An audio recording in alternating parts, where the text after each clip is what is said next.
What's going on, y'all? 5 Sports Talk back at it with another video talking some NBA and talking about Kyrie Irving, okay? And I know this topic has been brought up a lot, but I really wanted to sort of dissect and really get into this topic and talk actually about if Kyrie Irving will in fact regret his decision of asking for a trade from the Cleveland Cavaliers. Now, of course, it's hard to go back at this point. Once you've made your decision, you've kind of made it.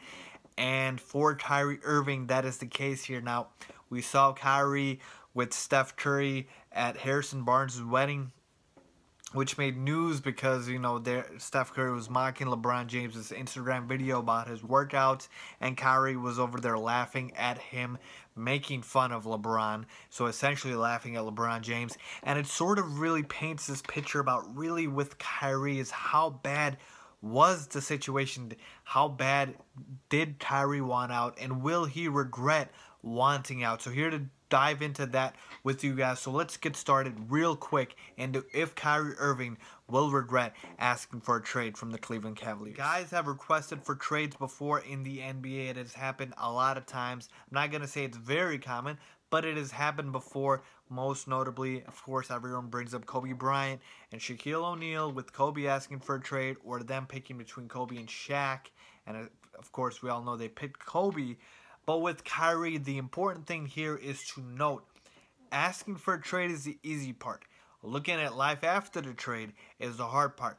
For Kyrie Irving, everyone brings up the fact that, oh, of course, with the first couple of years when the Cavs drafted Kyrie Irving, he was just a baby. He did win Rookie of the Year. He was an all-star, but the Cavs barely won.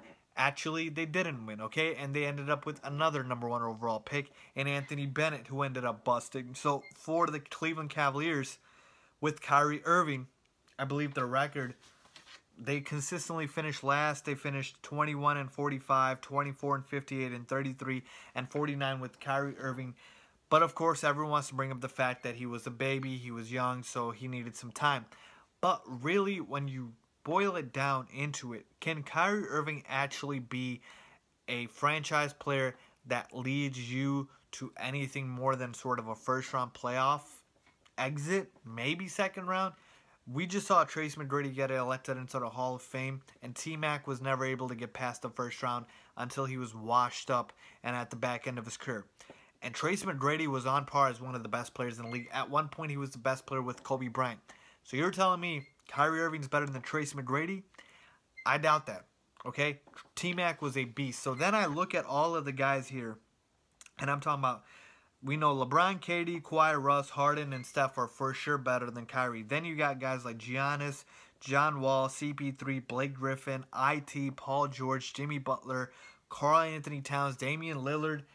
You could make the argument to take all those guys over Kyrie Irving, okay? So for Kyrie, does he just want out to have his own team, or does he want to win? Because here's the problem now, with him wanting out of a situation in which all he had to do was coast through the regular season and drop 40 points in the NBA Finals. He wants out of that. He wants out of going to the finals consistently and each and every year out, which shows you and shows other teams that, do you really value winning? And that's the question here. Do you really value winning? And if you do, why are you walking away from such a great situation? Now, people can say that he's walking away because he thinks LeBron James is leaving next year. That's fine. If LeBron leaves, then he might have made a smart decision. But right now, we have no inclination of LeBron James leaving Cleveland after this season, okay? So for Kyrie Irving, he's going to be looked at as a bad guy. And I'm not against player movement at all one bit. All I'm trying to say is the repercussions that come along with asking for a trade are bigger than you think, okay? The pressure on Kyrie Irving is going to be so great that I am not sure he's going to be able to handle it. You're talking about being the alpha dog for a team. You can't just fly under the radar like Gordon Hayward did in Utah or like Damian Lillard in Portland. You are going to have the spotlight because you wanted the spotlight. You asked for a trade. You wanted to be the man.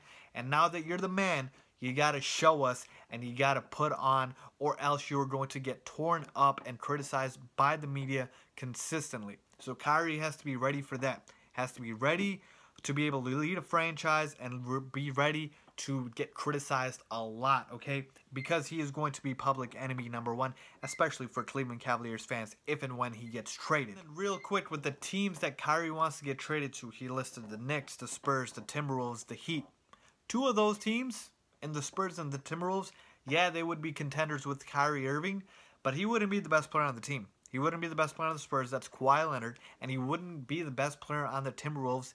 Arguably, he could be the third best player after Karl Anthony Towns and Jimmy Butler. And yes, I think those two guys are arguably better than Kyrie Irving. So that doesn't make sense to me, because if you want to be the best player on your team, you want to be the man, why would you want to go to those two teams? And then you're looking at the Heat, and then you are looking at the New York Knicks, okay? The Heat, yeah, you could be the best player.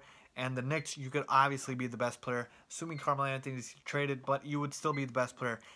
Are you really winning with those teams? You really aren't. The Knicks are a dysfunctional franchise. You know that. So basically, you want to put up points and get stats on an empty team. The Knicks tried that experiment with Carmelo Anthony, bringing in one guy and trading away the whole team. And look where that got him. So I'm not sure the Knicks want to trade a lot of players for Kyrie Irving. But then why would the Cavs trade Kyrie Irving for nothing, you know? And then you look at the Heat. Who do they have? Hassan Whiteside, yeah, he's nice. Goran Dragic would probably go back in the trade. They have some young pieces in Justice Winslow, but they're not close to competing. They're not close to Golden State and even Cleveland without Kyrie Irving. So all of this, you add it all up, and it's just hard to envision a scenario in which Kyrie Irving ends up being just as happy, okay, as he would be if he was winning. And clearly we see now that he's not happy. But of course, if the Cleveland Cavaliers won the championship this year, I don't think Kyrie Irving would ask for a trade, okay? And like I said, LeBron James is 32, 33 years old. Who knows how long he's going to play. The reins are going to go to Kyrie Irving. He's 25 years old. He'll get the keys to the franchise after. So why not do that? Or why not wait till your contract's up and then go and join another team? LeBron did that, so nobody would vilify you like they would have vilified LeBron James, because you wouldn't be looked at as a hypocrite. But now you're breaking up a bad thing, and it's going to come with a lot of pressure. It's going to come with a lot of unnecessary pressure for Kyrie Irving. So to me, do I think he will regret a trade? Yes, I do. I get it. Personal happiness, player movement. Kyrie, do what you got to do. But I think you're going to regret how easy you had it with LeBron James. And trust me, being Scottie Pippen and James Worthy is probably better, is arguably better than being Vince Carter and Tracy McGrady. We're obviously talking about sidekicks, and we're talking about guys with no rings that were #1 players on their team.